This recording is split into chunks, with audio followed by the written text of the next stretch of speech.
Buenos días.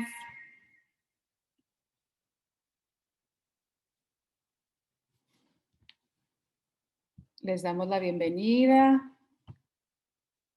Vemos por ahí que ya están entrando. Gracias por estar aquí. Nos da muchísimo gusto que puedan estar acompañándonos el día de hoy.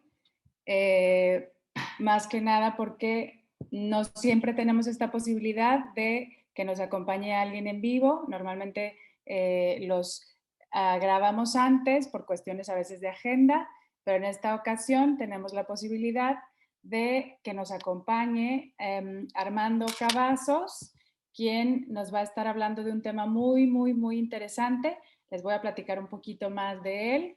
Él es originario de Monterrey, es comunicólogo egresado de la Universidad de Nuevo León, ha participado en distintas organizaciones de la sociedad civil en el periodo más o menos de estos últimos 20 años. Actualmente es presidente de la Asociación de Esclerosis Múltiple, Concierto de Vida, con sede en Monterrey. Y bueno, él alrededor de noviembre del 2016 fue diagnosticado por la enfermedad de esclerosis múltiple, la cual es un crónico degenerativa, y nos va a platicar más de esto. También es locutor, maestro de ceremonias y capacitador, además de contar con experiencia en áreas de comunicación y desarrollo social en la iniciativa privada y de gobierno. Así que nos da muchísimo gusto que el día de hoy nos acompañe Armando. Mucho gusto, Armando, de verte de nuevo. Ahora sí que abiertos los micrófonos para que nos platiques más de este tema tan importante. También que ha sido, lo hacemos un poco de referencia en relación a que el 30 de mayo, ¿cierto? Si no mal recuerdo, fue el Día Internacional de la Esclerosis Múltiple. Así es, muchas gracias Adriana y gracias también a quienes están participando en este foro.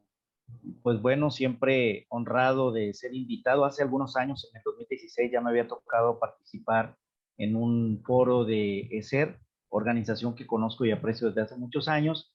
Y bueno, pues ahora me toca venir a platicar también acerca de la esclerosis múltiple. Como bien lo dices, el pasado 30 de mayo se celebró el Día Mundial, que antes se celebraba el último miércoles de mayo, pero creo que desde el 2018, si mal no recuerdo, ya se estableció a nivel mundial como el día 30, ya una fecha fija, y en el caso de México, sí se sigue celebrando el Día Nacional de la Esclerosis Múltiple el último miércoles de mayo. Esto se hizo porque cuando se presentó la propuesta, todavía a nivel mundial estaba esta dinámica del último miércoles de mayo, y bueno, por eso es que hay un desfase ahí en las fechas.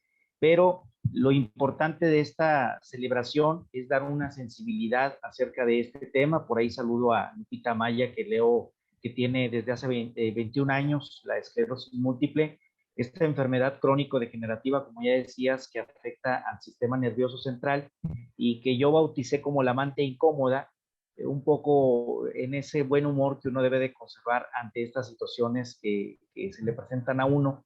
Y por eso el presentar este tema que va muy de la mano con la resiliencia, porque cuando uno recibe un diagnóstico de una enfermedad de este tipo, es un balde de agua fría el que nos cae. Uno piensa que está bien en cuestiones de salud y de repente que lleguen y te digan, oye, tienes una enfermedad que te está afectando a tu sistema nervioso y que es una enfermedad que hasta el momento no tiene una cura, pues obviamente que en ese momento uno se le quiere caer el mundo. Era octubre, finales de octubre del 2016, cuando estaba yo pues en la casa, despierto a eso de las 7 de la mañana, y recuerdo que anduve un ratito, algunos 10 minutos, revisando los relojes, porque tocaba el cambio, terminaba el horario de verano y entraba el horario de invierno. Y entonces anduve revisando los relojes, finalmente veo que todo está en orden, era domingo, me vuelvo a dormir, y a las 10:30 de la mañana me despierto, y en ese momento me doy cuenta que mi ojo izquierdo no me respondía igual, lo que luego diagnosticaron como una oftalmoplejía. Es decir, mi ojo, imagínense que la pupila hacía lo que quería, ¿no? Si uno voltea así, los ojos te siguen tus órdenes, pero el ojo izquierdo hacía lo que le daba la gana. Y eso provocaba que yo no pudiera tener una visión clara hacia adelante y solamente me molestaba el tener abiertos los ojos. Finalmente voy a dar al hospital al ver que era una situación de este tipo, y en el hospital, que por diosidencia yo fui a dar al hospital 25, no porque yo me imaginara que ahí me iban a tratar el tema, que es un tema neurológico, pues ahí entonces se me dio la atención, me internaron y estuve una semana internado. Pero cuando llego y entro al hospital, en ese momento me doy cuenta que ya también batallaba para caminar, iba caminando chueco, y además un agregado más fue que cuando empiezo a hablar, enviando un mensaje de audio al grupo de la familia, me doy cuenta que yo estaba hablando así. Entonces imagínense una persona que tú a lo lejos lo ves, que va tambaleándose, y si te acercas y le preguntas qué le pasa y te dice, es que me siento mal, pues seguramente vas a pensar que anda hasta atrás, ¿sí? Y esa es una situación que nos han compartido algunas personas que han tenido esta, ya sea un brote cuando la esclerosis múltiple se presenta, o bien cuando tiene arranques, se presenta como brote, y el brote tumba a la persona por completo. Entonces, si tú ves a una persona así, puedes pensar que anda borracha, cuando en realidad lo que tiene es esclerosis múltiple. He sabido de casos de personas que llegaron a ser arrestadas porque los policías a fuerza creían que la persona andaba borracha por las condiciones en que la veían, y resultaba que era una situación de la esclerosis múltiple. Por eso es que nos hace mucha falta sensibilizar acerca de este tema y de esta enfermedad, que todavía hasta hace algunos años estaba catalogada como una enfermedad rara. Hay una federación en México de las enfermedades raras, que son enfermedades que se presentan en muy poca proporción con respecto a la población. Sin embargo, esta misma federación establece que ya la esclerosis múltiple ha pasado a ser una enfermedad más común, y sin embargo nos damos cuenta nosotros que, a pesar de ser más común de acuerdo a esta clasificación, sigue siendo una enfermedad desconocida. Se habla de que en México alrededor de 20,000 personas estamos diagnosticadas con esclerosis múltiple, y esto es una estadística que, como ocurre en las estadísticas, pues nos habla de los casos que están reportados, pero desconocemos cuáles son los casos que no están reportados por varias razones. Una, porque la esclerosis múltiple se conoce como la enfermedad de las 1000 caras. Esto ya que, al afectar el sistema nervioso central, cuando tiene una afectación con el paciente, pues puede presentarse de diversas maneras. Puede ser una cuestión de movilidad, puede ser una cuestión del habla, puede ser algo tan sencillo como un dolor de cabeza insoportable que ni descansando ni tomándose paracetamol se quita. También puede presentarse como una fatiga crónica. A veces en la esclerosis múltiple, este síntoma, que es de los más comunes, parece que andas apaleado, parece que fuiste al cerro de la silla, lo subiste y lo bajaste corriendo como 3 veces, porque te sientes realmente muy cansado. Entonces, como es una enfermedad que presenta mucha sintomatología, también está la espasticidad, que la espasticidad se puede incluso confundir con artritis. A veces ocurre que, por ejemplo, uno normalmente mueve los dedos así, pero la espasticidad hace que tú sientas, no se ve, pero hace que sientas que los dedos, como si tuvieran una liga, se regresan, batallas. O bien la parestesia, que es el sentir hormiguitas, son los calambres, uno siente como si trajera hormiguitas corriendo por dentro del cuerpo. Entonces, ante esta situación, pues el diagnóstico puede ser complicado, porque si es fatiga, dices, pues es cansancio por cuestiones del trabajo. Si es dolor de cabeza, también puedes pensar que es por otros factores. Y la manera de diagnosticar la esclerosis múltiple es a través de una resonancia magnética, que es la que te determina si hay afectaciones en el cerebro, porque también si tú vas y te haces estudios de laboratorio, incluso si te haces un TAC, puede salir bien, pero es en la resonancia donde va a aparecer si tienes o no esta enfermedad, que son unas manchitas que se ven en el cerebro. Entonces, ante esta situación es que surgen asociaciones como Concierto de Vida, la asociación que actualmente presido y que tiene 11 años trabajando en esta ciudad, en donde buscamos trabajar en la sensibilización acerca del tema de la esclerosis, pero también el acompañamiento a las personas que reciben este diagnóstico y a los familiares, porque el desconocimiento hace que pues nos asustemos. En primer lugar, la esclerosis múltiple no es mortal. Es decir, si tienes esclerosis, eso no significa que la esclerosis te va a matar. Lo que sí significa es que tienes que tener cuidados, y yo siempre he dicho que hay que cuidarse sin obsesionarse. Es decir, tus cuidados tienen que ser, como me dijo el médico cuando yo salí del hospital, de estar internado, me dijo el doctor, tienes que aprender a escuchar tu cuerpo, porque el cuerpo es tan sabio, el cuerpo es tan inteligente que nos va indicando cuando hay alguna situación que está mal. El problema es que no lo escuchamos. Dejamos pasar un dolor de cabeza, dejamos pasar el temblor de un ojo. Yo previo al brote duré mucho tiempo con un temblor en el ojo precisamente izquierdo, me temblaba, y si alguien me veía de frente se veía que el ojo estaba así, yo lo sentía, pero pues todo estaba normal porque iba a los estudios médicos y todo salía bien. Sin embargo, a veces uno no completa y decir, oye, pues vamos a hacer un estudio más completo, que sí es cierto, tienen un costo, pero tiene uno a veces que hacer el esfuerzo, y si tiene uno seguridad social, pues también hay que aprovecharla, porque además, sea dicho de paso, el costo del tratamiento en la esclerosis múltiple es un costo muy caro. Simplemente el interferón, que es el más común y que digamos es el básico a partir del cual se puede partir de ahí hacia arriba, tiene un costo mensual de alrededor de 30,000 pesos.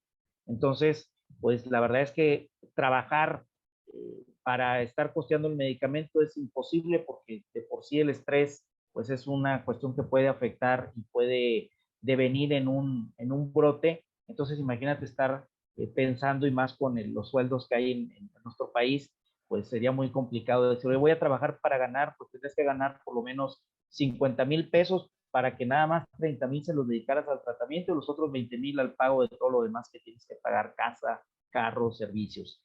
Entonces, está también esta parte de labor que hace la asociación, en donde buscamos apoyar con medicamento, con donativos de medicamento, porque también es una labor compleja. Ocurre muchas veces que a un paciente le cambian el tratamiento, y entonces el tratamiento que le queda, que no se alcanzó a dar, lo dona a la asociación, y ya nosotros nos encargamos de apoyar a alguna persona que lo necesite, porque también, como ocurre en todos lados, pues hay mercado negro de medicamentos de este tipo, no solo de la esclerosis, y luego nos encontramos con que lo andan vendiendo y andan haciendo mal uso de él. Por eso es importante que cuando queramos donar un medicamento, del que sea, para la enfermedad que sea, procuremos hacerlo a través de una asociación civil que nos da la seguridad de que van a hacer buen uso del medicamento.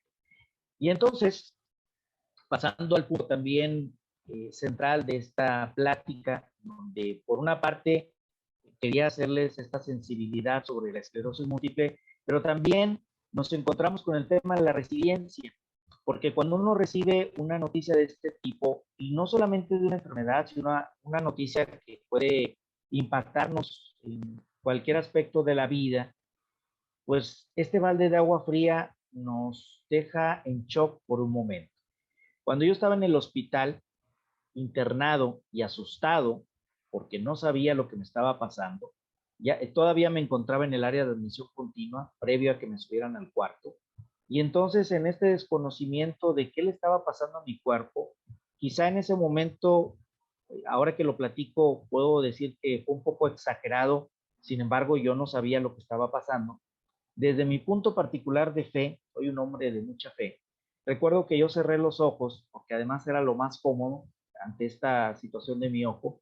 Yo cerré los ojos, y entonces tuve un diálogo con Dios, y le digo a Dios: Señor, pues si este es el momento en el que me vas a llamar, pues dale, ya me voy, tranquilo y con calma. Solo te pido que le des serenidad a mi familia y a quienes me van a extrañar. Y si no, pues ayúdame a entender qué voy a hacer con esto, para qué, qué me toca hacer, cuál es mi tarea.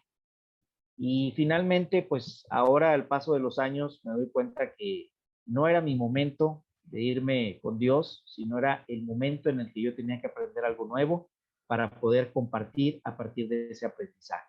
Y esto me ha ayudado mucho por una parte, la cuestión de la fe, por otra parte, el apoyo de la familia, que también ha sido fundamental, porque la verdad es que uno desconoce de enfermedades, uno desconoce de qué va a pasar, y te pones a leer, y como dicen los médicos, a veces cuando uno se pone a leer sale peor porque te encuentras con las lecturas no adecuadas y que se van por el lado más extremo, por el lado más trágico.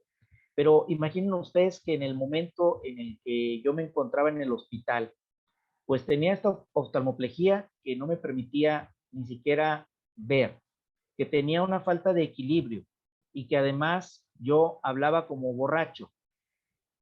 Dedicado a la locución, híjole, pues ya me veía yo totalmente complicado, asustado. Sin embargo, la verdad es que yo decía en ese momento, bueno, pues si ya me tocó quedarme así, tendré que aprender cosas nuevas y tendré que reinventarme y tendré que salir adelante. Pero esto no es fácil, porque uno lo piensa, pero sí hay momentos en que te achicopalas, y ahí es donde viene esa parte importante del acompañamiento, la presencia de la familia, la presencia de los amigos, y no una presencia que sea intromisoria, una presencia que sea invasiva, sino una presencia que sea realmente de apoyo, de que sepas que las personas están ahí contigo, que las personas te están apoyando, pero también de que tú entiendas y que entendamos que a pesar de lo que nos esté pasando, si aquí estamos, tenemos la capacidad de enfrentarlo y tendremos que reinventarnos a partir de ese momento.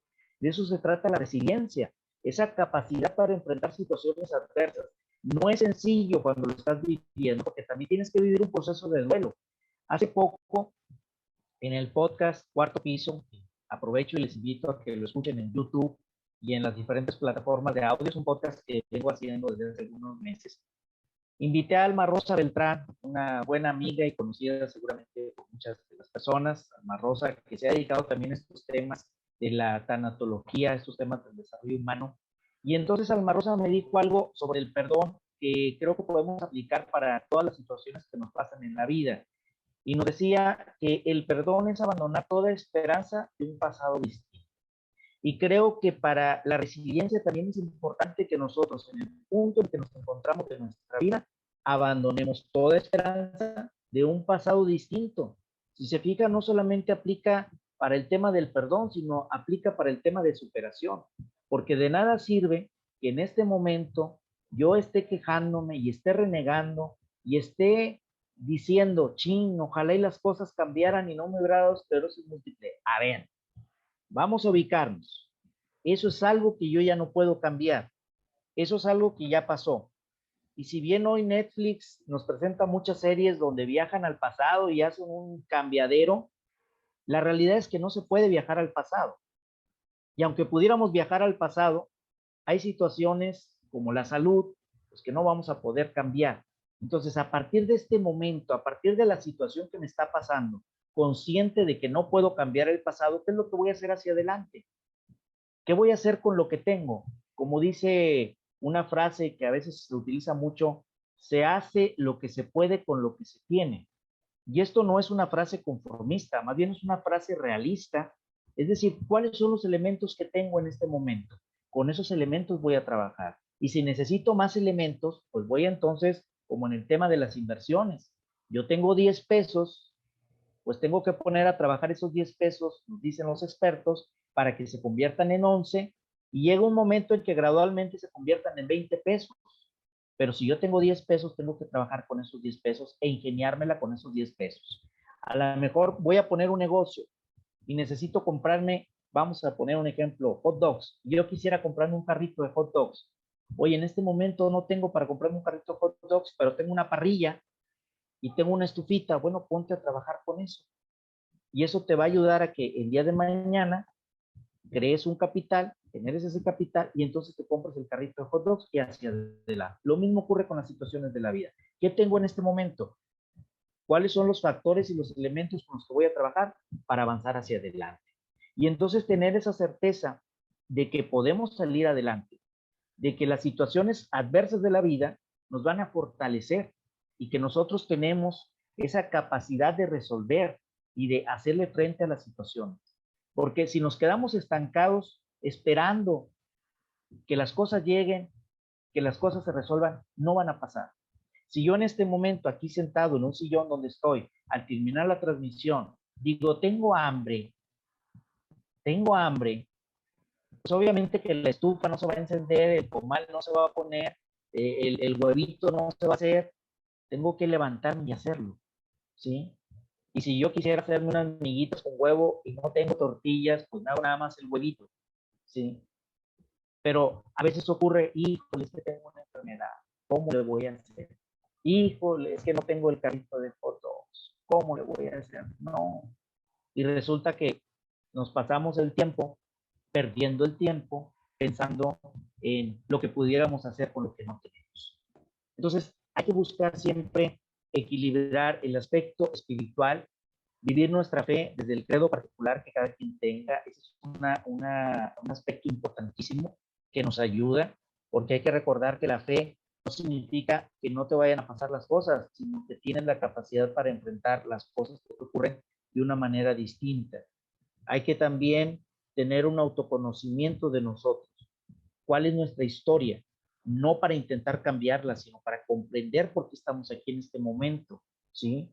Y ya que comprendemos por qué estamos aquí en este momento, entonces hay que empezar a caminar hacia adelante, también sin estresarnos de que el futuro nos va a presentar cambios, porque esa es una realidad. A mí a veces me han preguntado, oye, ¿no te da miedo que te dé otro brote? Porque la esclerosis puede presentar brotes, la enfermedad de las mil caras. Por eso yo cariñosamente le puse la amante incómoda, porque no sé cuándo se va a presentar, no sé cuándo me va a reclamar algo. Sin embargo, yo no puedo estar pensando en, híjole, si me da un brote, no, pues aquí me quedo sentado, no, pues no hago nada. Hay que hacerlo en la medida en que lo podamos hacer.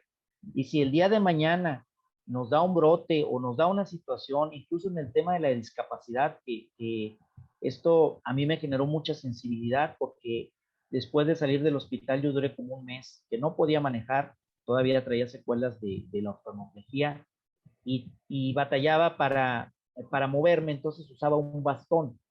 Y les platico que cuando a mí me dio el brote, yo vivía en la Ciudad de México, sin embargo, el día del brote estaba de visita en Monterrey, y entonces regreso a la Ciudad de México a trabajar unas 3 semanas después. Sí me preguntaron, oye, ¿vas a regresar? ¿Vas a seguir? Era un proyecto que yo estaba haciendo allá, y mi respuesta fue sí, la vida tiene que seguir, no me puedo quedar quieto solamente por esta situación. Imagínense ustedes en la Ciudad de México, esta gran urbe, lo complicado que era atravesar una callecita porque me aventaban en el carro, literalmente iba yo con el bastón y pues caminaba despacito porque el bastón me ayudaba, yo no traía equilibrio y me aventaban el carro. Y entonces esto era tan desesperante, tan frustrante por esta falta de sensibilidad. Ese es el otro aspecto, que nosotros tenemos que ser sensibles ante las situaciones de los demás. Entonces una enfermedad a veces te genera mucha más empatía de la que ya puedas tener, porque te permite entender estas situaciones y más cuando es una enfermedad que es en cierta medida invisible, porque los síntomas no se ven. He descubierto que las personas a veces pensamos que si una persona está enferma de una enfermedad como la esclerosis múltiple, lo queremos ver con una cara triste, con una cara larga, así achicopalado. No, también somos alegres, pero a veces no se nota. Un dolor de cabeza no se nota, la espasticidad, la parestesia no se nota. Y a veces pueden parecer chiflazones, eso es lo peor del caso. También ocurre en el plano laboral y ahí nos hace falta sensibilizar más. Una persona que tiene esclerosis y que su principal síntoma es la fatiga, oye, pues entonces no es que no le des trabajo, sino que tienes que ser consciente que es una fatiga que no está controlando y que aunque se vaya a dormir, no va a descansar. Entonces, estos aspectos, el aspecto de la fe, el aspecto del autoconocimiento y el aspecto del apoyo familiar y de los amigos es fundamental para que también quienes estamos cercanos a una persona con una enfermedad crónico-degenerativa, sea cual sea, nos demos a la tarea de conocer y sensibilizarnos al respecto de la enfermedad para entenderla, para comprenderla y para poder apoyar a la persona en la medida en que la enfermedad o avanza o la enfermedad permanece quietecita. Entonces, la invitación es a que tengamos siempre esa visión, esa sensibilidad, a que si ustedes conocen además a una persona con esclerosis múltiple, también le inviten en concierto de vida, estamos para apoyarles en este aspecto, el aspecto del acompañamiento, el aspecto de compartirle información acerca de la enfermedad, tanto al paciente como a sus familiares, el apoyo con terapias físicas de rehabilitación, el apoyo con el medicamento y por supuesto, pues estamos buscando acercarnos a las instituciones para poder sensibilizar este tema y que esta enfermedad que ha sido invisible se vuelva visible para que podamos entender de qué se trata. Y yo quisiera terminar, que estamos ya en el tiempo, compartiéndoles un cuentecito que a mí me gusta mucho y que es un cuento que a mí me dejó marcado mucho. Hay un libro que yo leí como a los 6 o 7 años, La conquista del éxito se llama este libro. Es un libro, no recuerdo de momento el autor, es un libro que tenía mi mamá y yo lo leí y ese libro a mí me marcó. Y entonces venía un cuentecito que yo he modificado con el paso de los años y que es un poco mi filosofía de vida. Estaba el rey en su castillo pensando que era importante premiar a aquella persona que hiciera una acción extraordinaria. Y entonces le pide al tesorero que lo acompañe. Vamos a recorrer el pueblo y vamos a buscar a alguien para premiar. Llévate una bolsita de oro. Ya ven que antes se utilizaban así las bolsitas y las monedas de oro. Vente, vamos a buscar a quien premiar. Y entonces recorren el pueblo y ven por ahí a la señora que estaba barriendo la calle. Bueno, pues es una acción común. Vieron por ahí a la persona que estaba realizando la venta honesta de sus frutas y sus verduras en el mercado, pues también son acciones ordinarias que deben de ser. Finalmente, después de un rato, dice el rey, no, pues no encontré quien hiciera una acción extraordinaria. Vamos a regresar al castillo. Y van al castillo y va el rey muy pensativo, y por qué no había encontrado a alguien que hiciera una acción extraordinaria. Y entonces a lo lejos ven a un hombre ya anciano de avanzada edad que estaba con una pala, ¿sí? Despacito, haciendo un pozo. Y se acercan curiosos y le preguntan, bueno, hombre, ¿te podemos ayudar? ¿Qué estás haciendo? Y entonces aquel hombre de avanzada edad voltea y le dice, su majestad, obviamente lo reconoció, su majestad, es que estoy cavando este pozo para plantar este pequeño níspero, esta pequeña semilla de níspero. El níspero es un árbol que tarda aproximadamente 10 años en crecer para que dé su fruto. Bueno, empieza a crecer obviamente, pero en 10 años es lo que tarda en dar su fruto y además en dar su sombra. Y entonces, consciente el rey de esto, le dice, bueno hombre, pero si sabes que un níspero tarda mucho tiempo y probablemente tú no alcanzas a disfrutar ni de su fruto ni de su sombra. Y entonces el hombre con serenidad le dice, sí, estoy consciente de ello, pero yo no estoy plantando este níspero para disfrutar de su fruto ni de su sombra. Lo estoy haciendo para que disfruten de su fruto y de su sombra las generaciones venideras. Lo hago como una retribución a quienes en algún momento plantaron árboles cuyo fruto y cuya sombra yo disfruté. Obviamente el rey encontró a la persona que podía premiar por esta acción extraordinaria. Y de alguna manera lo que hacemos en la vida es eso. Tenemos que ir sembrando esas semillitas de níspero, porque si sembramos una semillita de frijol, ese experimento que hacemos en la escuela, al día siguiente ya el frijolito está brotando. Bueno, a veces vamos a sembrar frijolitos que van a brotar muy rápido, pero a veces vamos a sembrar nísperos que van a tardar, van a tardar. Que nuestras acciones sean acciones para el futuro, a partir del presente, pero también acciones de gratitud. Y entonces cierro diciendo, la conquista del éxito de Braulio Pérez, es cierto, así es el autor.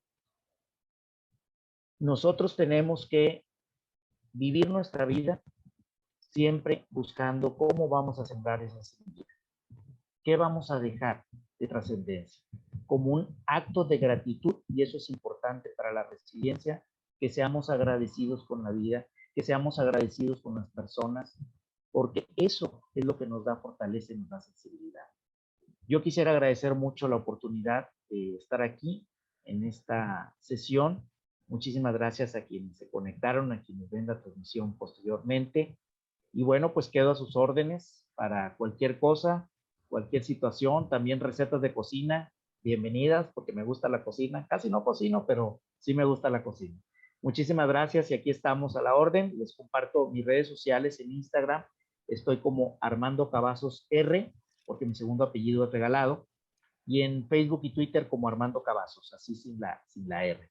Ahí estamos a la orden y también en el podcast Cuarto Piso, donde cuentan las historias en YouTube y también en las redes sociales.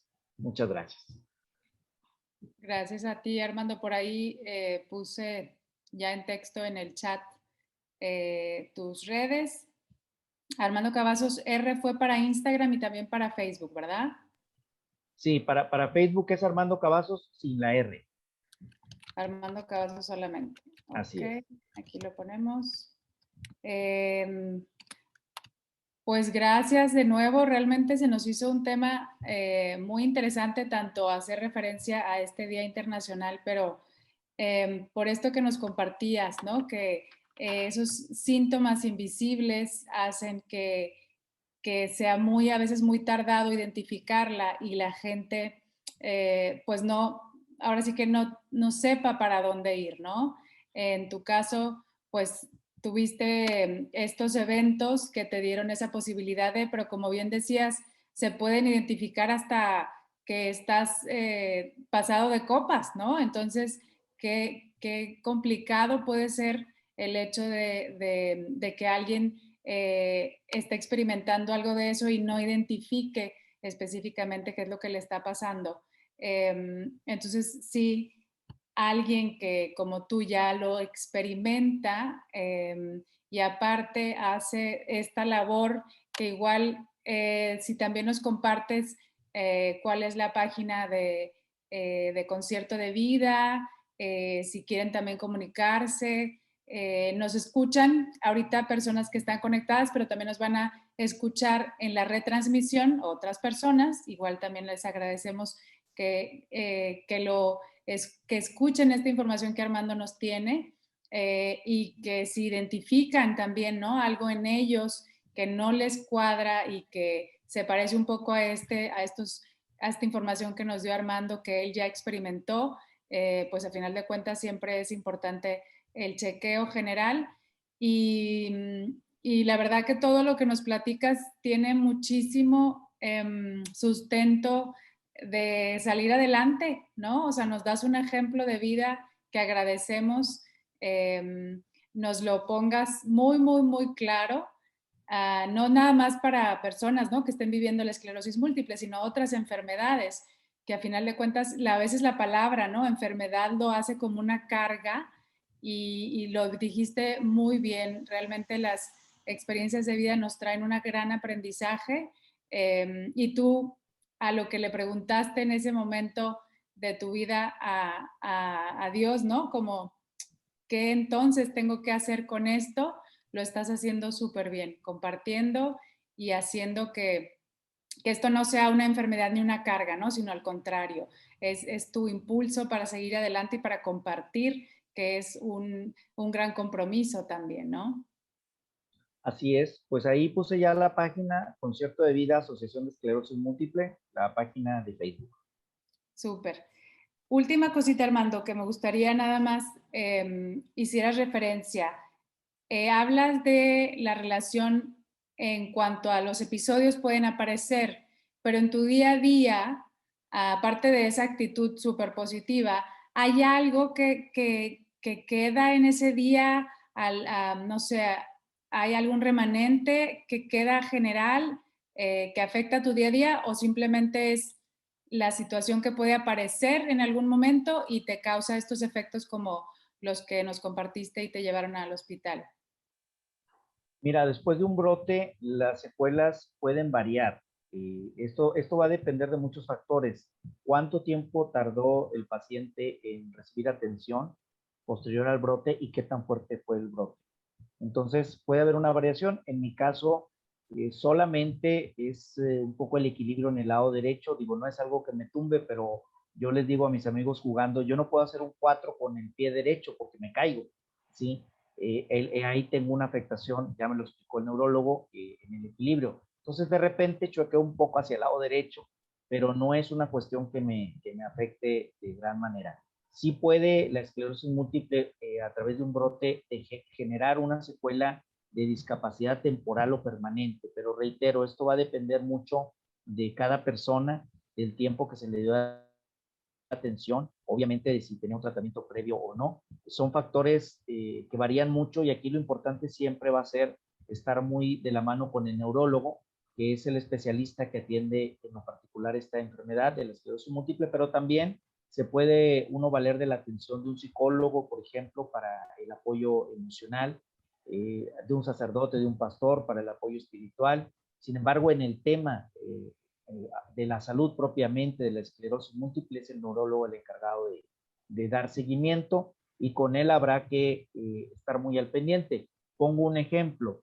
Ahora con el tema de la vacunación, no hay ninguna contraindicación en lo general para un paciente con esclerosis múltiple para que reciba la vacuna. Pero, insisto, todo se tiene que ver con el neurólogo, que es el que conoce el expediente y ahora sí que la historia clínica de cada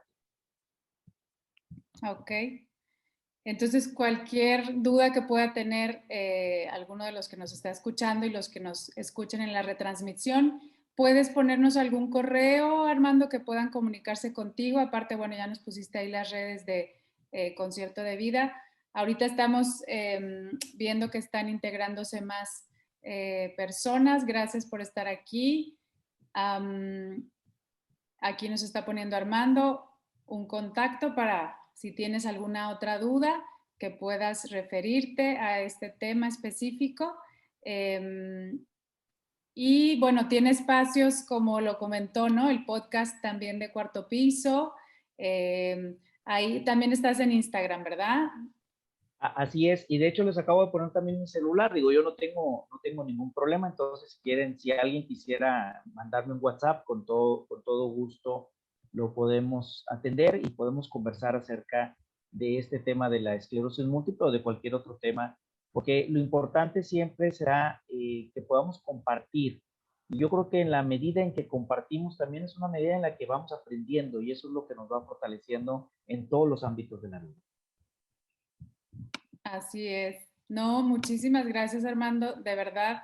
Y lo hago mención en referencia a todo el equipo ESER. Normalmente siempre nos da la bienvenida a Cristi, nuestra directora, Cristina González Parás. Por este momento no nos pudo acompañar, no se pudo ajustar el tiempo, pero estaba muy agradecida también, Armando, que estés de nuevo con nosotros, porque como lo comentaste, estuviste hace unos años ahora sí que en la instalación, haciendo dentro de lo que es el formato capacitación, ¿no? Que era antes de vivir toda esta etapa de estar guardaditos y en esa capacitación también, ¿no? Nutriste mucho a la gente y nos dio mucho gusto, bueno, que pudieras de nuevo compartirnos ahora desde otra perspectiva, porque en ese otro momento fue otro tema, ¿no? Pero aquí agradecemos de verdad de nuevo tu participación y esperamos pronto también estés con nosotros de nuevo, tanto en esta plataforma como esperemos regresar pronto a un espacio donde estemos ahí físicamente, pues nutriéndonos de tu información. Claro que sí, pues yo encantado de acompañarle las veces que me inviten. Excelente. Pues estás también invitado a quedarte si quieres a escuchar la siguiente, ahora sí que vamos a hacer una especie de recuerdo de esta ponencia que se dio hace ya unos meses, el año pasado, en donde a través del Encuentro Mundial de Valores nos está permitiendo retransmitir esta información de lo que es el doctor Juan José Lopera, hablando de la sanación y coherencia, el arte de sanar desde el corazón. Esta fue una grabación que se dio en lo que eran estos diálogos del encuentro que se tuvieron que adaptar el año pasado por todo este evento que tuvimos de estar guardaditos y bueno, el encuentro ya no pudo tener su sede como lo tiene todos los años en octubre, pero se pudo hacer una estrategia a través de diálogos con ponentes de años anteriores del encuentro y de nuevos ponentes a través de cierta información que nos compartía. Entonces ahorita vamos a ver una grabación de esta ponencia que estuvo también muy interesante. Y de nuevo, muchas gracias, Armando. Gracias a los que están aquí. Voy a pasar la transmisión y ahorita nos vemos en un ratito más. Muy buenas tardes, amigos. El Encuentro Mundial de Valores les da la más cordial bienvenida a una edición más de Diálogos del Encuentro. Espero que todos estén muy bien. Su servidora Cristina González. Y nos da muchísimo gusto, pero muchísimo de veras de corazón, esta tarde presentarles a ustedes a una gran personalidad. Él es el doctor Juan José Lopera Sánchez. Es docente, formador y capacitador profesional en las universidades de diferentes países, en Costa Rica, en la UNIBE, es médico general, formado en neurociencias de comportamiento en Boston y con experiencia de 24 años en procesos de capacitación, formación y desarrollo personal de adultos. Es conferencista y tallerista internacional multilingüe. Ha desarrollado esta actividad en Europa varios años, regresa a Colombia en el 2012 y comienza a trabajar en programas corporativos del Instituto de Posgrado Forum.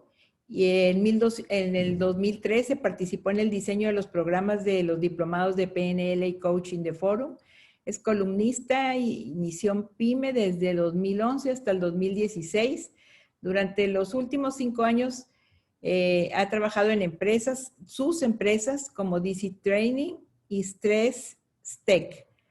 Ahorita me corregirá si no las dije bien, doctor. Ha acompañado el desarrollo organizacional y fortalecimiento cultural en múltiples organizaciones colombianas. Tiene una cantidad de certificaciones como la de HARMAD, la de Master PNL, la de Coaching, la de Coach Ejecutivo, Ontológico, Motivacional, Coach Sistémico y Constelador Organizacional, empresario, en fin. En Colombia ha implementado múltiples programas de desarrollo y bienestar organizacional y ha trabajado pues con todos los sectores, desde las cámaras de comercio, la banca, pues incluso aquí veo salud, etcétera.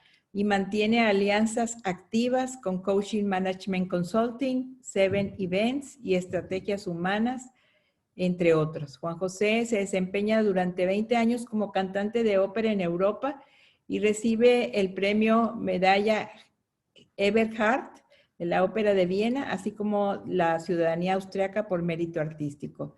Así que ha ganado premios en esto y bueno, pues es un honor y un privilegio, Juan José, que nos acompañes. Muchísimas gracias esta tarde. Y el tema, un tema tan importante como es la sanación y la coherencia, o sea, el arte de sanar desde el corazón. Gracias, te dejo y al final regresamos. Muchas gracias. Gracias, Cristi. Esa información que te había mandado era para dar un contexto general. Cuando empiezan a leer todas esas cosas, yo siempre me sonrojo. Bueno, pero ya estamos, ya nos tiramos al agua, aquí estamos. Y sanación y coherencia, sanar desde el corazón. ¿Cuál es la importancia que tiene eso? Básicamente nosotros estamos acá en el marco de algo que tiene un nombre maravilloso, que se llama el Encuentro Mundial de Valores.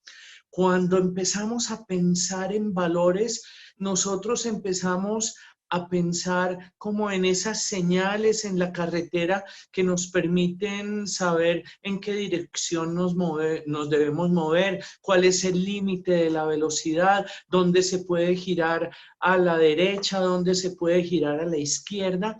Y son una serie, digamos, de acuerdos que se generan para que exista una armonía social, para evitar accidentes, para movernos por la vida.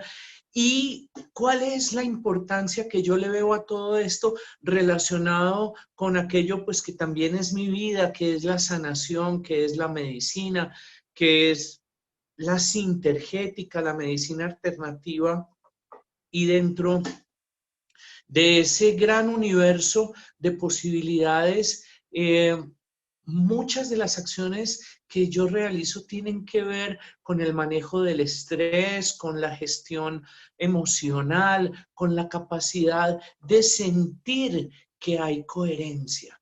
Entonces, la invitación es que vamos a ir explorando ese término de la coherencia, desembocando en eso que mencionabas de HeartMath, del Instituto de HeartMath de Stanford, California, que es la coherencia cardíaca, que además es una herramienta de muy fácil utilización y de grandes impactos, pero entendiendo que el primer principio de coherencia en el ser humano se da cuando yo estoy alineado con mis principios y con mis valores.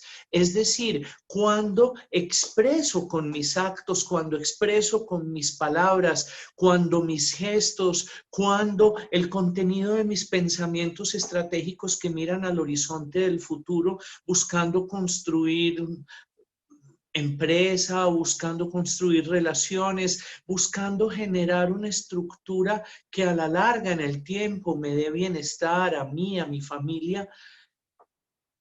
¿Desde dónde actúo? ¿Qué me permite a mí hacerlo bien? ¿Y cuál es el momento en el cual yo siento que estoy siendo coherente? ¿Qué es ser coherente?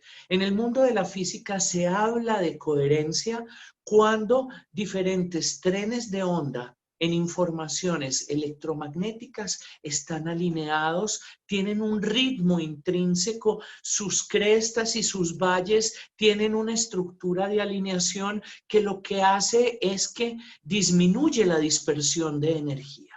El láser, por ejemplo, a diferencia de la luz radiante que conocemos y utilizamos en el día a día en nuestra vida, tiene unas características muy importantes porque es un haz de luz coherente. Al ser un haz de luz coherente, con muy poca energía adquiere un gran poder, una gran potencialidad, y por eso el láser calienta, quema, cauteriza, por eso el láser corta en cirugías, por eso el láser tiene la virtud de moldear la materia.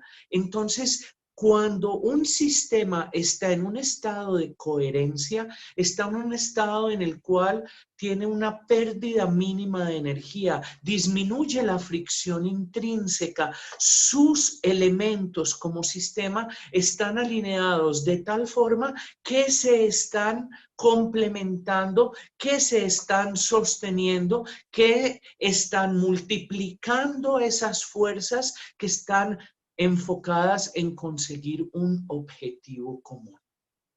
Entonces, si yo empiezo a pensar en el ser humano como un organismo vivo, empezar a pensar en diferentes niveles de coherencia o de incoherencia, yo puedo empezar a pensar que la salud es un estado de óptima coherencia y la enfermedad, por su parte, es un estado de relativa o de gran incoherencia. ¿Cómo se evidencia a nivel físico?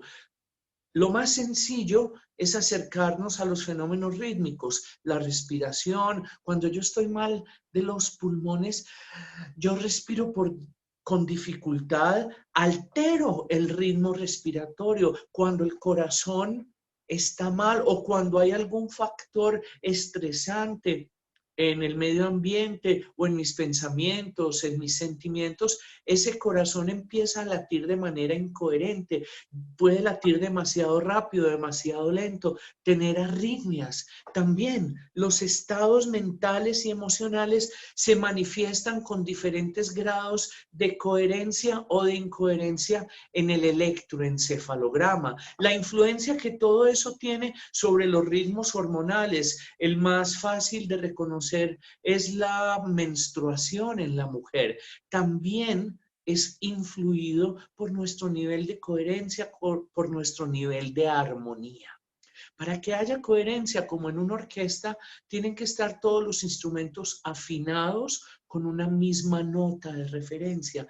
Tiene que haber un ritmo básico que en este caso es la batuta del director que marque la manera en que cada instrumento, en que cada órgano, en que cada sistema va interpretando su melodía. Y la manera en que se unen todas esas informaciones vibracionales, físicas, químicas en nuestro organismo va a generar una totalidad que experimentamos como salud o como enfermedad, que experimentamos como armonía o como desarmonía. Y nosotros, a partir de algo que las abuelas, no sé si en México y en otros países latinoamericanos también hablan de eso, pero las abuelas nos hablaban de la voz de la conciencia. Cuando entre los 6 y los 8 años decíamos que estábamos entrando en la edad del uso de razón, era la edad en la que empezábamos a diferenciar claramente lo que debíamos hacer y lo que no debíamos hacer.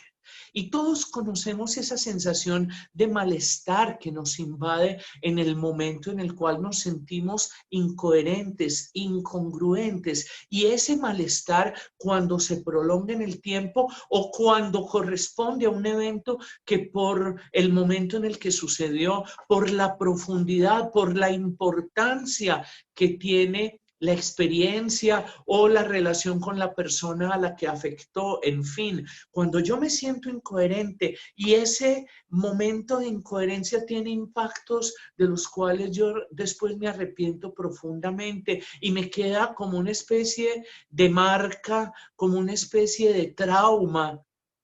Esa incoherencia empieza a alterar mi fisiología, empieza a producir enfermedad, empieza a inmiscuirse en mis relaciones interpersonales, comienzo a cargar culpa, me siento en contradicción, en estado de alta fricción, pierdo energía y me enfermo. Entonces ahí tenemos un primer concepto claro, la coherencia, la congruencia, el poder estar alineados entre aquello que llamamos el propósito del alma, los valores y principios aprendidos e incorporados de nuestro entorno familiar, de nuestro entorno social, nuestra palabra, nuestras acciones, nuestro comportamiento. En el momento en el que tenemos esos diversos niveles de alineamiento, estamos en una situación de mínima pérdida de energía, de mínimo desgaste. Eso se traduce en mayor liviandad, eso se traduce en mayor alegría, eso se traduce en mayor armonía y nos convertimos también, esto es muy bonito, nos convertimos también en seres irradiantes, irradiamos armonía, irradiamos alegría y no solo a través del lenguaje no verbal, que es el aspecto más evidente y más superficial de ese estado interno de alta coherencia, no. Cuando yo estoy en un estado de alta coherencia, y en este momento cito un artículo que estaba leyendo ayer, hermosísimo, de un investigador alemán que se llama Marco Bischoff, que luego de pronto le paso a Cristina para que acompañe esta charla en la parte del chat o en el material adjunto. El señor Marco Bishop nos mostraba cómo esos niveles de coherencia en el organismo no solo se evidenciaban en los ritmos del corazón, en los ritmos del electroencefalograma, en la secreción coordinada de diferentes moléculas, de diferentes sustancias, transmisores biológicos encargados de mantener la operatividad correcta de nuestro organismo que llamamos salud. No. El señor Marco Bishop, que en los final de los años 70 estudió muchísimo la biología de la luz y que tiene todos los instrumentos de laboratorio para poner en evidencia algo tan hermoso como los biofotones, que son emisiones lumínicas en el rango de ultravioletas que emiten los organismos vivos. Él decía, esa coherencia también se convierte en una coherencia que acompaña los trenes de onda de los fotones, de la luz que emite nuestro cuerpo. Entonces recuerden cuando hablábamos del láser, si el láser tiene esas características por ser una luz coherente, si nuestra emisión de luz, nuestros biofotones, se vuelven coherentes en nuestros estados de armonía, en nuestros estados de profunda conexión con el alma, en nuestros estados de resonancia amorosa y empática con la persona que tenemos al frente, en ese momento, literalmente, somos seres de luz, estamos irradiando luz coherente, estamos irradiando un campo electromagnético coherente, como nos dice el Instituto de Harvard, generado principalmente por el corazón, porque el corazón es el más grande generador de campo electromagnético en el organismo y enmascara a los otros, porque estamos generando feromonas, porque estamos sonriendo, porque estamos acariciando con nuestros ojos, y todo eso gracias a la coherencia. Cuando nosotros hablamos en sintergética y nos preguntamos qué es sanar, inmediatamente la pregunta que surge es ¿quién sana? El sanador, el médico, el terapeuta es un catalizador de los procesos de autorreparación, de mantenimiento del equilibrio en la persona del paciente, en la persona del consultante, en la persona que viene a buscar nuestra ayuda. Y lo hace por diferentes vías. Una es la intelectual, cognitiva, se basa en sus conocimientos. Otra es la emocional, empática, intuitiva, donde sabe utilizar la palabra, el gesto, de una manera coherente para resonar con la necesidad del paciente y aportarle en comprensión. Pero una muy importante, y lo decimos frecuentemente, es que el sanador, el terapeuta, es el primer filtro, es el primer inductor de coherencia en el sistema del paciente. Entonces ahí tenemos una gran responsabilidad. Yo sano también desde mi propio estado de coherencia. En el mundo de la educación y de los valores, esto se traduce a la fuerza del ejemplo. La fuerza del ejemplo no solo es del acto. Yo puedo hacer un acto carente de sustento simplemente siendo un actor. Cuando yo vivo toda esa cadena coherente y consecuente de valor que le doy al propósito del alma, a mis principios, a mis valores, a la intencionalidad centrada en la humanidad como un sistema, como una totalidad de la cual hago parte, en ese momento estoy sustentando, sosteniendo, apoyando, reforzando energética y conscientemente cada uno de esos valores. Entonces, ese terapeuta, ese educador, esa persona que está interactuando con esa otra persona en ese contexto concreto de educación, de terapia, tiene la responsabilidad también de ser el primer factor resonante de esa coherencia de valores. Y tener muy en cuenta que la claridad y la autogestión emocional es uno de los pilares. Esencial. Ahí trabajamos en los juicios, ahí trabajamos en los paradigmas, ahí trabajamos en las contradicciones, ahí trabajamos en nuestros propios traumas, en la limpieza y armonización de nuestro pasado. Pero otra gran columna que sostiene a ese ser que está interactuando como terapeuta en ese sistema de intercambio que es el paciente, el terapeuta, donde ambos aprenden, crecen y cada uno tiene una función, es también física, fisiológica. Y aquí entramos a eso que me habías pedido que mencionara, y es la coherencia cardíaca. ¿Qué es la coherencia cardíaca? Dos palabritas para explicar. El corazón late rítmicamente, ¿sí?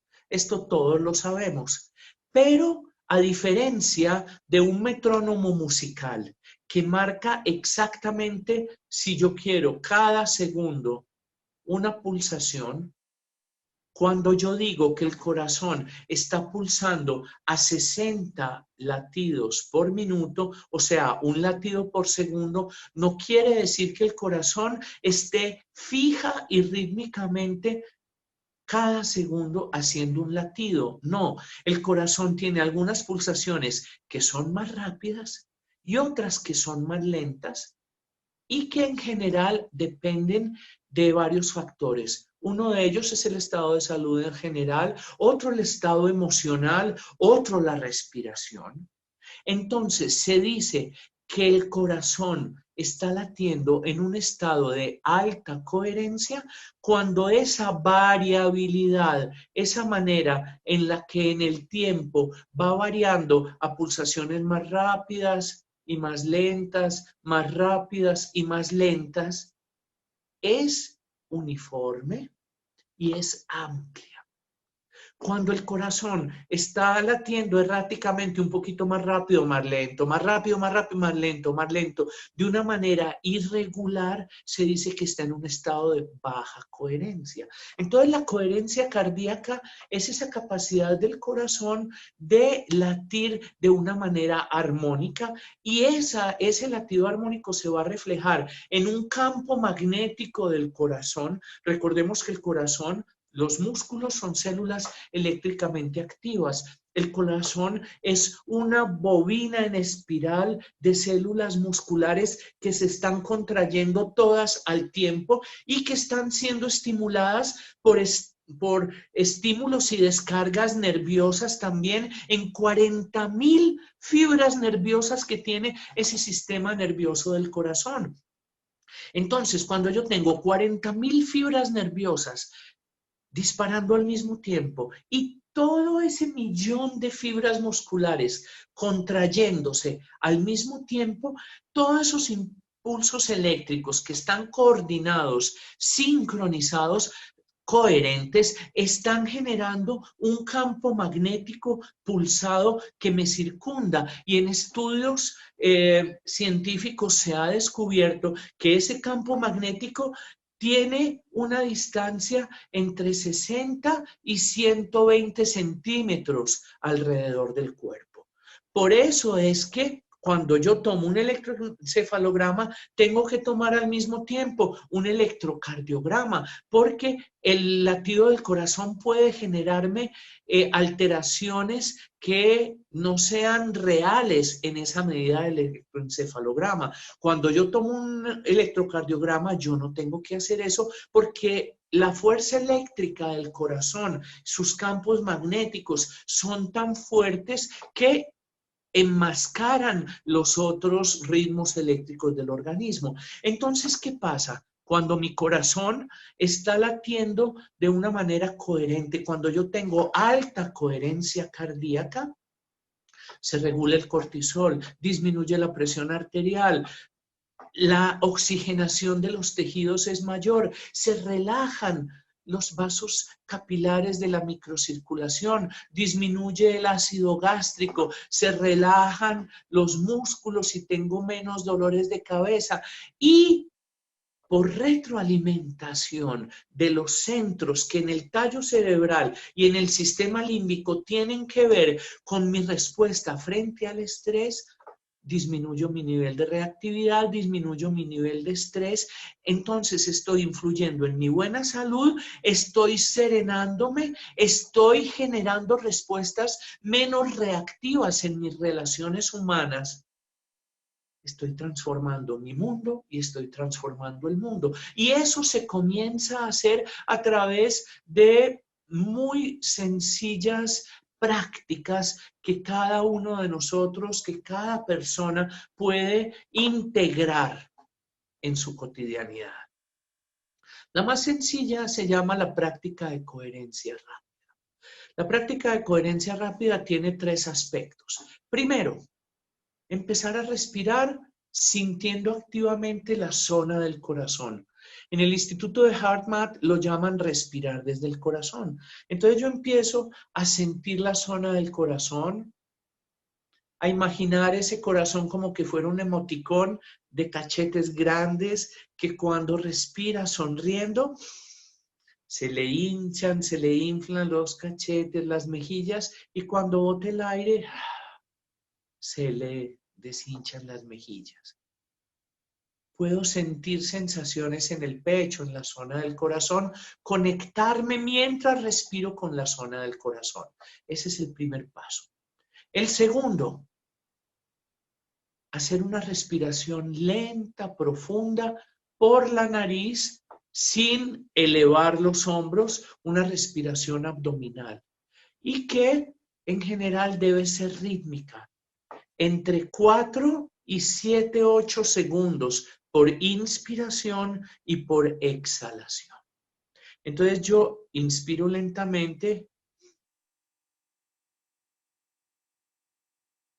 y boto.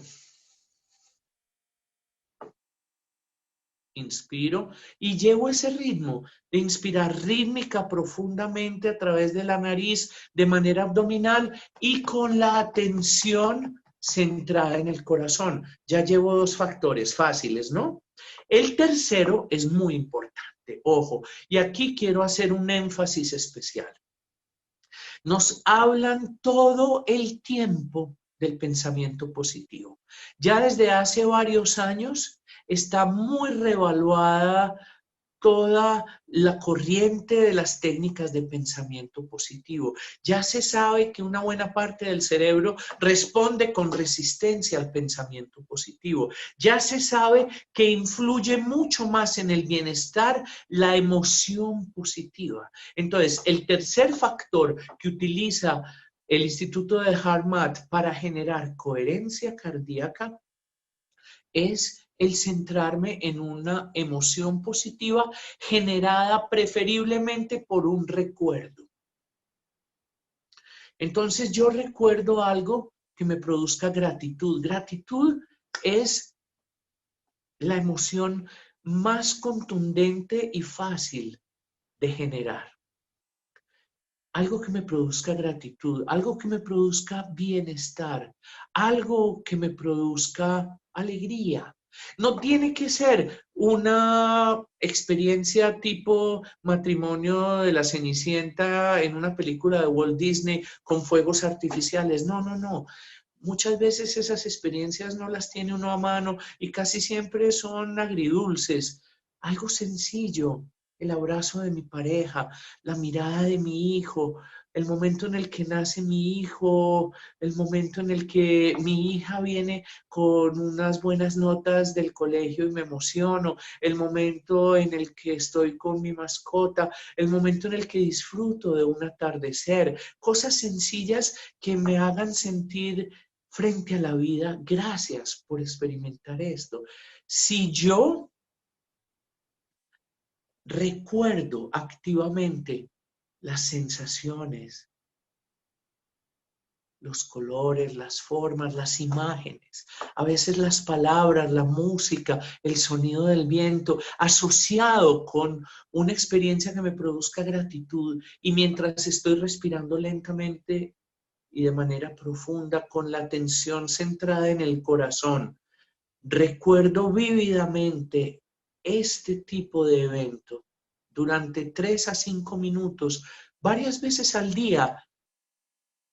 Todo el funcionamiento de mi organismo va a cambiar y yo voy a generar una base de interacción con el mundo que va a ser mucho más serena. Voy a mejorar mi salud, voy a disminuir el azúcar, la presión arterial, las arritmias, la gastritis, tensiones musculares, dolores de cabeza, va a mejorar el sueño. En algún momento que quieran pueden buscar investigaciones de esto. Ya hay más de 900 artículos científicos que lo sustentan simplemente con esa práctica tan sencilla. ¿Y qué pasa?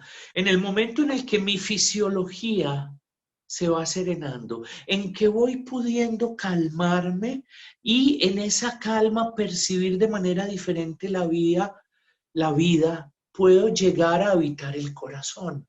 Y desde el momento en el que puedo llegar a habitar el corazón de manera coherente, de manera sensible, de manera amorosa, poniendo todo mi conocimiento al servicio de la persona que lo necesita, entro en ese estado de alta coherencia y voy generando, por una simple ley de simpatía, una resonancia en el otro que hace parte fundamental de esa sanación que a través de la coherencia y de la coherencia cardíaca viene desde el corazón. Esa es la invitación. Aumentemos nuestra coherencia, seamos coherentes con nuestros valores. Ojo, no la rigidez paradigmática, porque Creemos que ser coherentes es dejar de aprender y tener todo definido. No, muchas veces nos damos cuenta que teníamos aprendidos valores, presuposiciones, estrategias de supervivencia que ya las debemos cambiar. Y coherencia no es resistirse al cambio. De las acciones más coherentes que podemos tomar es cambiar, evolucionar, aprender, transformarnos, reconocer que ya lo viejo no nos sirve y abrirnos a lo nuevo.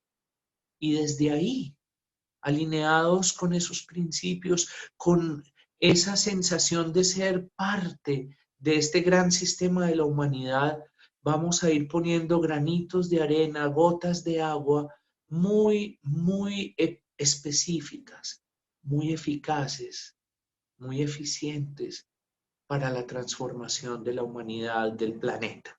Esa es la invitación. José, muy hermosa invitación. Y bueno, nosotros como seres humanos siempre estamos buscando cómo integrar todas estas partes, la biológica, psicológica, social, espiritual, hasta la relacional. Y cuando podemos descubrir que, o sea, cuando estamos trabajando y nos damos cuenta que no hemos descubierto clara la misión del corazón, ¿qué pasa en nuestro organismo? ¿Qué sucede? Porque pues sí me doy cuenta que la situación económica o la situación que te arrastra, ¿verdad? De repente estás trabajando en otra cosa que no es la que quieres, que no es la que necesitas para vivir esa congruencia del corazón. Ahí, ¿cómo descubrir esta misión con la que pues veniste a este planeta, ¿no? Trabajar, de trabajar? Bueno, es una pregunta de la cual podríamos hablar horas, pero hay una cosa muy importante. Ojo, y aquí voy a decir algo que quizás muchas personas van a considerar transgresor y que quizás no estén de acuerdo conmigo. Vivimos en una época en la que se valora muchísimo la autodeterminación, entonces decimos, no diga tengo que, elijo qué, y yo mismo soy coach y escucho todos estos sermones y veo a la gente entrar en contradicción. Si yo voy más en profundidad, sí, yo acepto que hay cosas que yo puedo elegir, pero hay dos cosas fundamentales que muchas veces esos sermones no tienen en cuenta. Primero, para mí, desde un plano espiritual, el propósito del alma se manifiesta principalmente a través de lo que yo no puedo controlar. Esa es una grandísima lección de humildad. Entonces, mi función muchas veces, y esto yo lo hago conscientemente en muchos momentos de mi vida, es cuando algo no sale como yo lo quiero, cuando yo intento y no funciona, cuando las circunstancias me llevan en una dirección, yo paro, me entrego y atiendo esa fuerza, ese sistema que está más allá de mi deseo, que muchas veces lo subvaloramos y con este tipo de afirmaciones tratamos de decir, no, es que yo soy el superhombre que tiene en sus manos todo. Falso. Yo soy el instrumento de evolución del alma. Y esa es la base. Y en la medida en que yo voy pudiendo crecer y estoy maduro para tomar ciertas decisiones, las voy tomando. Pero ojo, es un proceso de aprendizaje. Si yo como terapeuta, como coach, empiezo a presionar a alguien para que tome una decisión que yo pienso que le va a servir, pero esa persona todavía no está madura para asumir las consecuencias que puede tener. Ejemplo de todos los días, dejar una relación tóxica. No solo le genero una culpa, sino que puedo generar cosas que yo no tenía en cuenta porque no veía la cadena de eventos que eso podría desatar en una persona que no está madura. Entonces, cuando yo estoy frente a esas cosas, y esto yo sé que es muy transgresor, primero, yo reconozco que hay un destino, un camino que es mucho mayor que yo. Y que muchas veces yo solo atino a atisbar. Y que las verdaderas transformaciones solo son posibles de manera ecológica para la integridad del ser humano en el momento en el que ese ser humano esté maduro para asumirlas. Entonces, sí, hay momentos de decisión.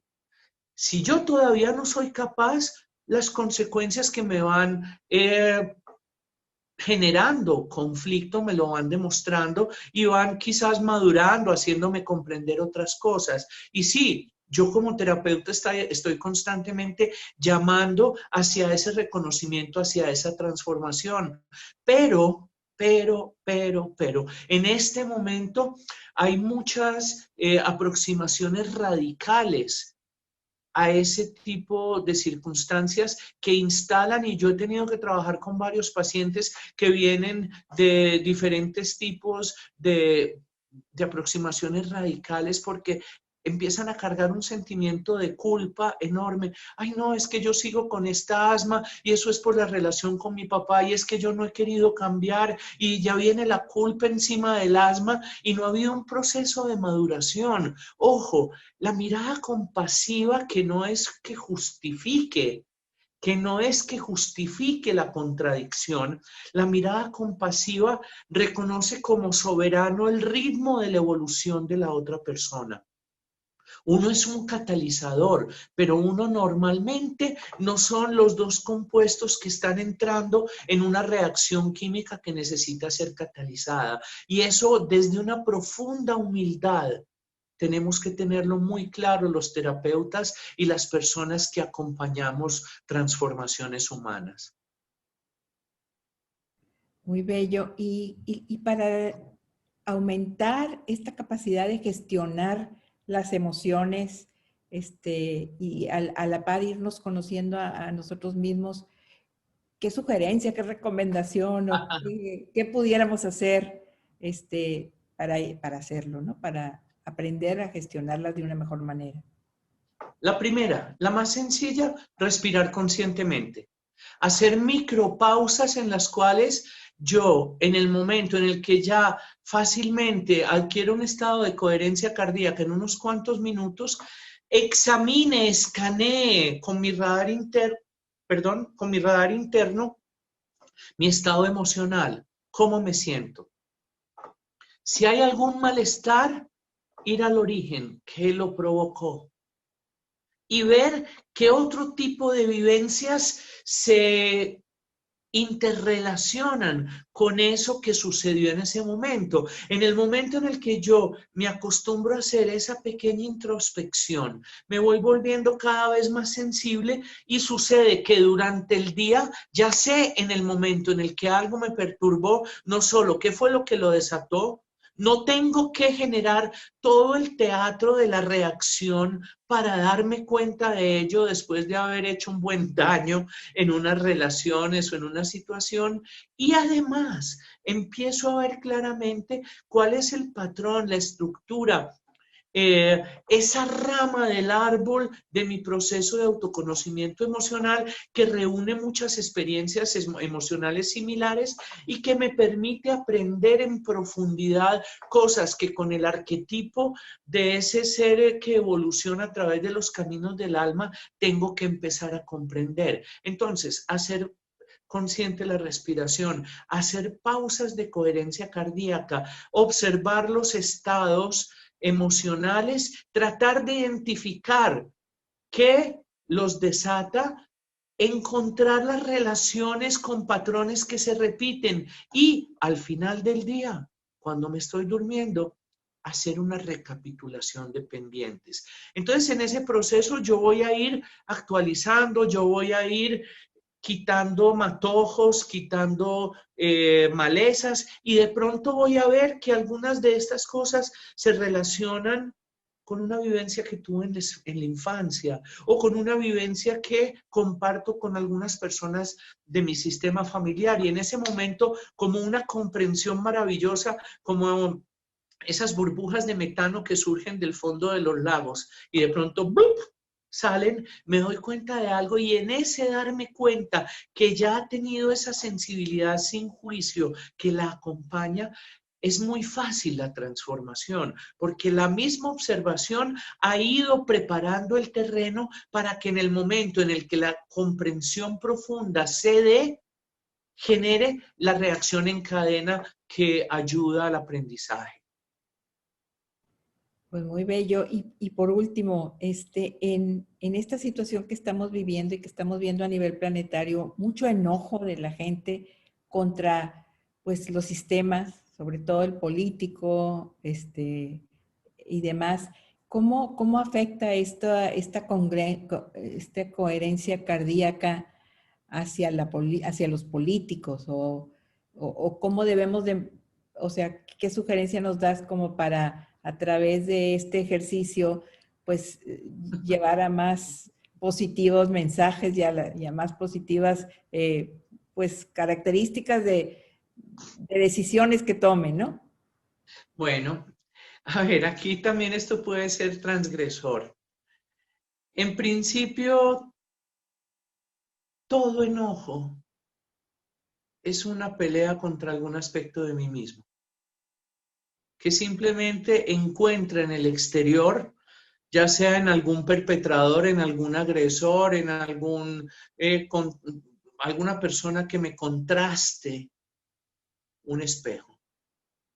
Si yo empiezo por ahí y no me identifico con las proyecciones, aunque pueda tener razón en algunas cosas. Ejemplo, yo puedo estar muy enojado contra la corrupción política. Ese es un enojo presente. La corrupción política existe desde que tenemos sistemas políticos en la humanidad. Y es precisamente parte del camino de la conquista de la coherencia en el género humano. Pero llevamos 10.000 años de historia, bueno, de historia desde el momento en que hay grafía, unos 3.500, 4.000 años de historia. Pero sabemos que la humanidad ha sido así desde tiempos inmemoriales, porque esos son los ejes de transformación. Y sí, tenemos que transformar las estructuras políticas, tenemos que transformar las estructuras educativas, pero muchas veces, proyectando hacia afuera todo ese enojo, proyectando hacia afuera todo ese malestar, no cambiamos hacia adentro. Y caemos en comportamientos similares, aunque se diferencien en nivel de intensidad con los que criticamos, en primer lugar. Y segundo, sí, el enojo puede ser un impulso, puede ser una emoción que me haga tomar una determinación y transformar la vida, pero esos enojos sordos, repetidos, están acabando con mi salud. Están haciendo que yo incorpore una manera de reaccionar que a la larga me va a perjudicar. Entonces, si yo en primer lugar me doy cuenta de que el enojo, el resentimiento, a mí es a la primera persona que afectan, y yo digo, bueno, listo, ya me di cuenta de esto, estoy atrapado en algo muy complejo porque no puedo evitar que eso de afuera me dé enojo y me siento mal con el enojo. Y quiero salir a tirar piedra, lo que fuera, pero después cuando cometo algunos actos me arrepiento. Y empiezo a entender esa dualidad, lo que empiezo a ver, bueno, ¿y si eso de afuera que me molesta tanto de alguna manera me está reflejando algo que yo tenga en mí? ¿Qué tengo que empezar a cambiar? ¿Y cómo puedo empezar a ver en esas personas afuera un movimiento sistémico que de pronto esté más allá de mi comprensión y yo pueda ser activo, proactivo, ser activista sin caer en el enojo, hacerlo desde el amor, hacerlo desde una actividad inteligente que con sabiduría encuentra los nichos en los cuales puede ser profundamente útil y facilita en comunidades, en sistemas humanos, facilita transformaciones sin necesidad de entrar a luchar contra ellos. Pero también hay otra cosa, y es que en medio del COVID ha habido muchísimas leyendas urbanas que basadas en ese enojo se han popularizado. Una de ellas es que los médicos estábamos matando a la gente en las unidades de cuidados intensivos, que nos pagaban por muerto, etcétera, etcétera, etcétera. Cuando empezaron a ver que los médicos y las enfermeras y todo el personal de salud se estaba enfermando, se estaba muriendo, ¿dónde queda esa leyenda urbana? Yo recuerdo un video que me produjo mucha tristeza por lo absurdo. Era una persona pues que no podemos comprobar que fuera enfermera, supuestamente enfermera de un hospital en Nueva York, donde nos relataba que estaban matando a los pacientes y decía, es que el doctor al irlo a entubar le metió el tubo por el esófago.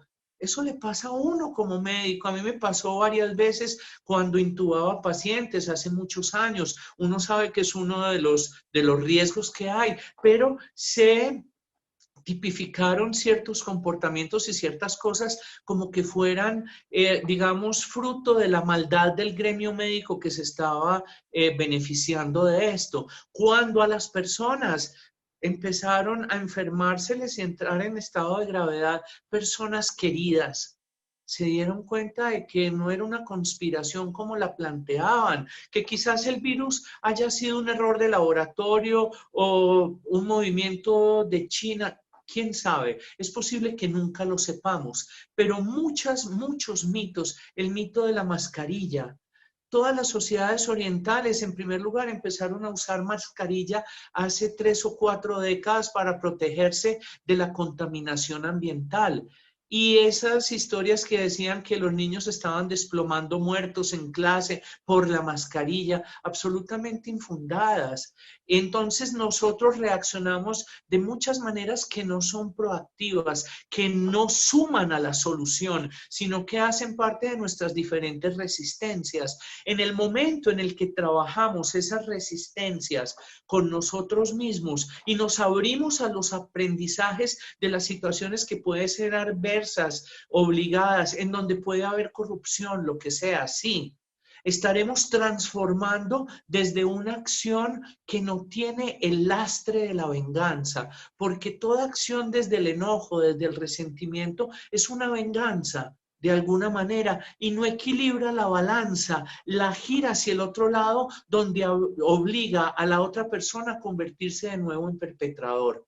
Y terminamos en una ley del talión, ojo por ojo, diente por diente, acabándonos como humanidad como hemos hecho durante los últimos 8 o 10 mil años. Entonces, nuestra gran oportunidad de transformar todo eso es reconocerme en ese sistema, aún en las pequeñas cosas, e ir haciendo mi parte, ir logrando esa coherencia, esa armonía, desde ahí actuar amorosamente, constructivamente y encontrar qué es allí el llamado del alma. Y puede cambiar de hoy a mañana. Me encantó y gracias, doctor Juan José Loera. Gracias, Juan José, porque nos estás invitando a ver la realidad desde más allá de nuestra mirada, quizá desde la compasión, desde el amor. Y bueno, pues esto es transformador, esto es vivir en una constante transformación y vivir estos procesos pues con una misión más profunda y una visión más clara. Muchas gracias por haber participado esta tarde con nosotros. De veras, de corazón te lo agradezco y esta es una invitación abierta para que en estos diálogos pues continúe tu presencia también por ahí más adelante. Muchísimas gracias. Y a ustedes, amigos, que nos acompañaron hoy en la tarde, pues nos llevamos toda esta información generosa y muy valiosa en el corazón. Y gracias y que estén todos muy bien. Listo. Gracias a ustedes y a todos los que nos van a escuchar. La verdad que tuvimos una gran compartir de Armando Cavazos a través de su experiencia de vida de esta enfermedad que él tiene también, de esclerosis múltiple, cómo la vive, cómo sale adelante de una manera súper positiva, con una fe muy grande, así que es un ejemplo también para escuchar y que nos haga referencia, ¿no? Si alguien está viviendo alguna situación de enfermedad o en sí, ¿no? Una situación difícil, creo que volverlo a escuchar va a ser muy lindo. Y al igual, pues esta retransmisión que nos permitió el encuentro poder adaptarla a nuestra capacitación, ya que, como escucharon, es una retransmisión de hace unos meses, del año pasado, pero aún es vigente, ¿no? Y nos habla de aspectos muy, muy claros para, en esta situación que estamos viviendo, pues tener una respiración consciente, ser compasivos, humildes, amorosos. Entonces, la verdad que nos nutrió este sábado por la mañana de esta capacitación mensual y pues como cada primer sábado del mes tenemos esta información para ustedes, tanto voluntarios o personas interesadas en instituciones vinculadas con nosotros.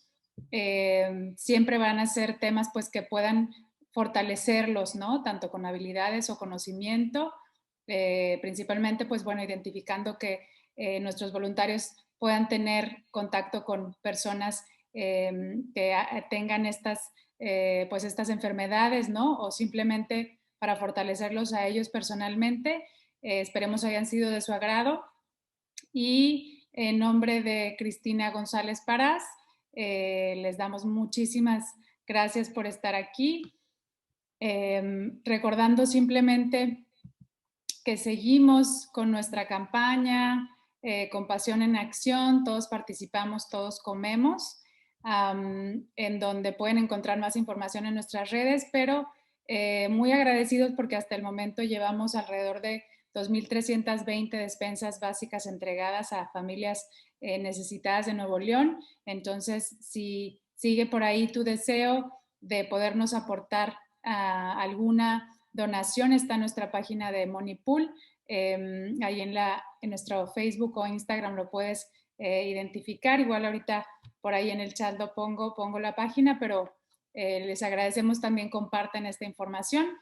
Y pues no nos queda más que agradecer su presencia. Sin ustedes pues no tiene sentido, ¿no? Este espacio. Así que muchísimas gracias y nos vemos dentro de un mesecito más. Muy buen día, muy buenas tardes.